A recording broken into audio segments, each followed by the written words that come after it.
Toca desarrollar el eje temático Smart Grids en ciudades inteligentes.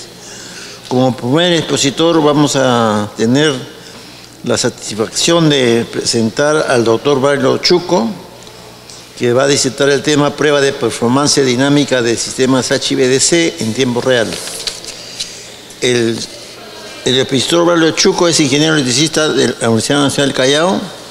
Él tuvo el grado de Master Science por la Universidad Federal y grado de doctor de la COPE URF, ambas de Brasil. Especialización en HVDC y transitorios electromagnéticos en Alemania, Brasil y Canadá.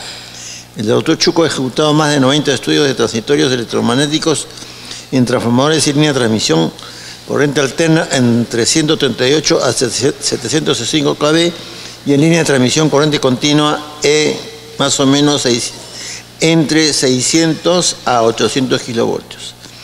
Su hoja de vida es amplia, pero con lo que he mencionado ya ustedes pueden darse cuenta de la calidad del ingeniero Braulio Chuco, al cual le invitamos para que nos comente sus experiencias.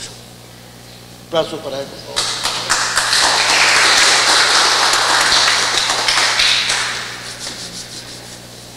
Buenas tardes, muchísimas gracias por la presencia. Muchísimas gracias al Colegio de Ingenieros y al comité organizador de Conimera. Voy a hacer una presentación bastante dinámica, simple, y la presentación está dividida en tres partes.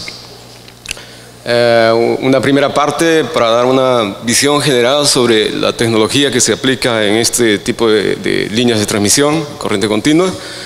La segunda parte, un enfoque más realístico sobre los proyectos que se vienen ejecutando en Brasil, y la tercera parte nos vamos a concentrar específicamente en el asunto de la presentación.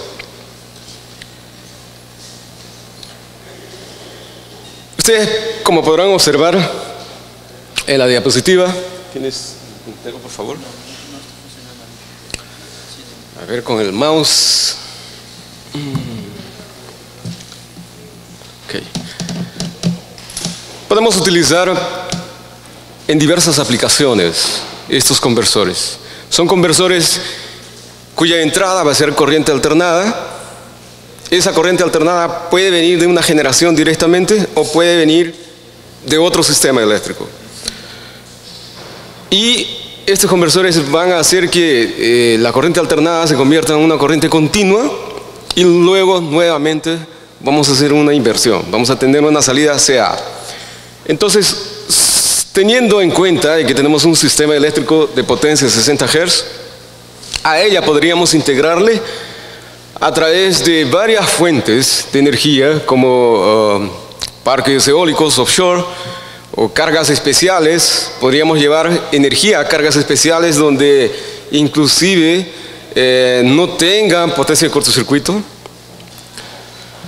Podemos interconectar dos sistemas con frecuencias diferentes o condiciones de operaciones diferentes. Podemos aplicar para líneas de transmisión largas, arriba de los 2000 kilómetros, para segmentarlo. Entonces, se tienen diversas aplicaciones. Y vamos a darle una verificada, así bien rápido, sobre cómo es que ha venido evoluyendo esto de los sistemas de corriente continua. Obviamente no vamos a revisar desde el principio, pero yo creo que llama atención, mejor dicho, llama bastante la atención en estos últimos años, principalmente sin ir muy lejos, tipo a China o Europa. Aquí en Brasil se está trabajando en dos bipolos en más o menos 800 kilovoltios, y uno de los bipolos ya va a entrar en operación próximamente y el otro se espera hasta el 2020. Entonces,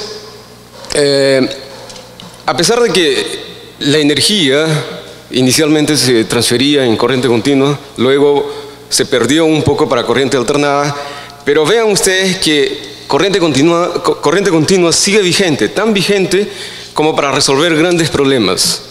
como por ejemplo integrar sistemas de generación a muy largas distancias, ¿no? Con corriente alternada no sería posible. Haciéndole una verificación a diversas tecnologías existentes y consolidadas, podemos observar, por ejemplo, el primero, que son basados básicamente en tiristores. Son conversores convencionales, bien cuajados, tecnología bien dominada y actualmente aplicados para grandes potencias, así, arriba de los gigavatios, ¿no? La otra tecnología es también basado en tiristores, solo que tenemos una pequeña diferencia. Tenemos un capacitor conectado en serie con los conversores y los transformadores. Esto es para darle, digamos, mayor energía reactiva para que estas llaves o los tiristores consigan operar. Aquí podemos observar, por ejemplo, el comportamiento de la potencia para las diversas tecnologías, para estas tres tecnologías convencionales, ¿no? Digamos. Esta es la tecnología más antigua y bien utilizada. Pero vean ustedes que mientras seguimos subiendo la potencia y el sistema eléctrico no tuviera soporte de reactivos, tendríamos rápidamente una queda en la potencia transferida. Ya con el capacitor en serie podríamos aumentar esa región de operación.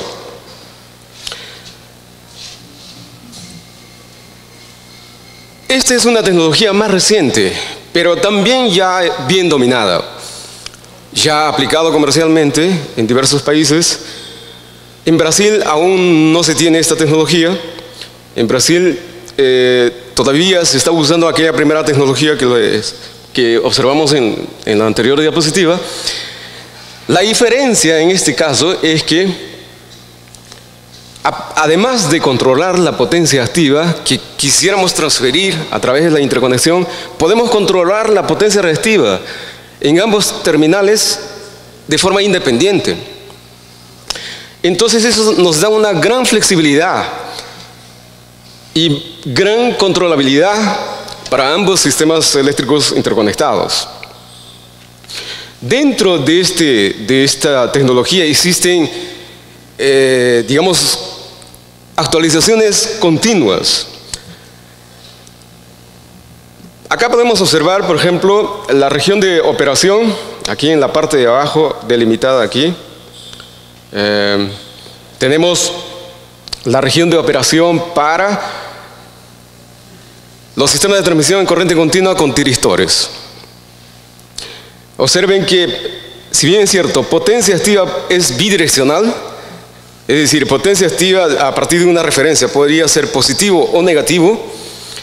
Sin embargo, la potencia reactiva siempre es negativo, es decir, el sistema eléctrico de potencia tiene que darle ese soporte de reactivos, necesariamente.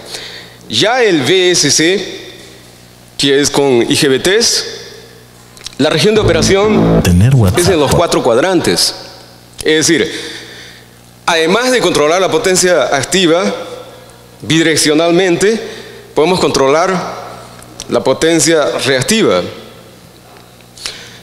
Cada una de estas tecnologías podemos localizarlos dependiendo de las propiedades técnicas que presentan los sistemas eléctricos a ser interconectados.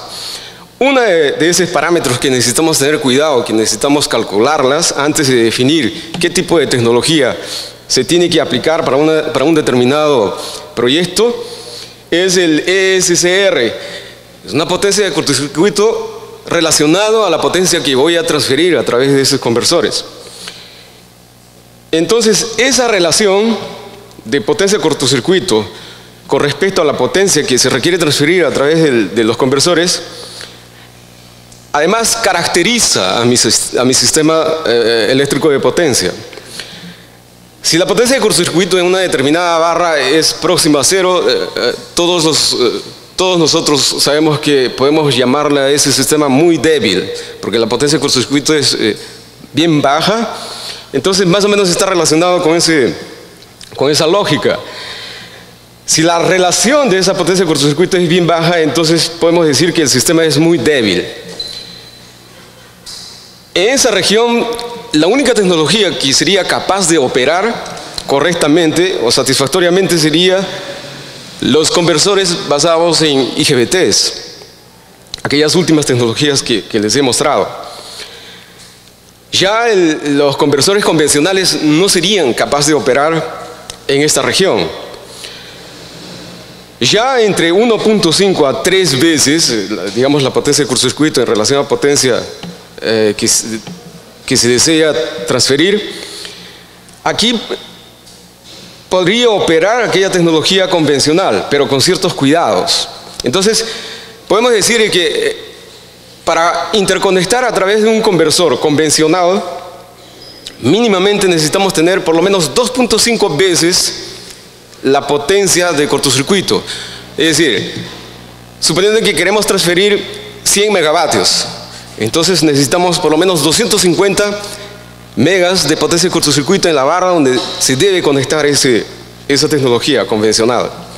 Entonces, claro, cuando el sistema es fuerte, podemos conectarle cualquier, generación, cualquier equipamiento basado en electrónica de potencia, ¿no? No habría ningún problema. Esta figura muestra una relación, más o menos, ¿cuál es el riesgo en relación a esa potencia de cortocircuito? O en relación a esa relación de potencia de cortocircuito. Cuanto más débil el sistema, el riesgo de ocurrir una falla de conmutación, es decir, salida de ese conversor, desconexión de ese conversor, es altísima. En relación a aquella última tecnología, este es el más reciente, que por supuesto en Sudamérica todavía no las tenemos, pero se está evaluando bastante la posibilidad de que esto se haya aplicado en Brasil. Pues, como sabemos, Brasil siempre mantuvo, digamos, el pionerismo en relación a estas tecnologías, ¿no? Como el caso de Itaipú, que fue el primer sistema de transmisión en corriente continua a más alta tensión. Entonces, existe ese deseo, esa política de poder implantar esta nueva tecnología. Observen que con esta tecnología tenemos un conversor más elemental posible, donde la energía es almacenada en un capacitor y esa energía almacenada en ese capacitor es disponibilizada de acuerdo a nuestra necesidad, maniobrando estos dos conjuntos de llaves electrónicas, que son los IGBTs. Colocándolos en serie, conectándolos en serie, estos submódulos, podemos sintetizar una tensión CA de esa forma, es decir, en pequeñas escalas, en pequeños niveles. Y si aumentamos un número de submódulos, entonces podríamos sintetizar una tensión senoidal prácticamente, no requiere de filtro. Y para hacer esto, estos conversores pueden operar inclusive con una frecuencia de conmutación a 60 Hz. Es decir, las pérdidas son bajísimas. Finalmente, lo que podemos decir de esta última tecnología, en todo caso de esta última generación, en lo que respecta a transmisión en corriente continua, podríamos decir que este conversor se comporta como una máquina síncrona, donde controla la potencia activa, reactiva, e incluso podríamos crearle una inercia sintética. Es decir, obviamente el conversor no tiene una inercia, no tiene una masa, no hay nada mecánicamente se moviendo, pero podríamos implementarle ese control, esa función adicional, de tal forma que pueda comportarse exactamente como una máquina síncrona. Estos conversores serán el futuro, por ejemplo, para el tema de almacenamiento de energía. A partir de banco de baterías o otros sistemas de almacenamiento de energía, podemos inyectarle usando estos conversores basados en electrónica de potencia, cuyo comportamiento sería como una máquina síncrona. Pasamos a la parte 2 en donde vamos a verificar. Normalmente en un proyecto de corriente continua se requieren estudios detallados. Además de la parte económica, política, se entiende que todos estos anteriores ya fueron evaluados, ya los países o los sistemas interconectados ya están en pleno acuerdo. Entonces lo que se viene es cuál tecnología vamos a escoger para implantar. Y si escogemos una de ellas, mínimamente necesitamos realizar estudios detallados, que son los siguientes. Una primera vez serían los dimensionamientos, que corresponden 16 estudios. Estudios del sistema, 3 estudios. Esos estudios del sistema, yo creo que todo el mundo está más familiarizado, como por ejemplo podría ser flujo de potencia, flujo o cortocircuito o estabilidad, que corresponden 3. Necesitamos establecer un estudio de control de conversores, cómo es que ellos se van a comportar para diferentes escenarios.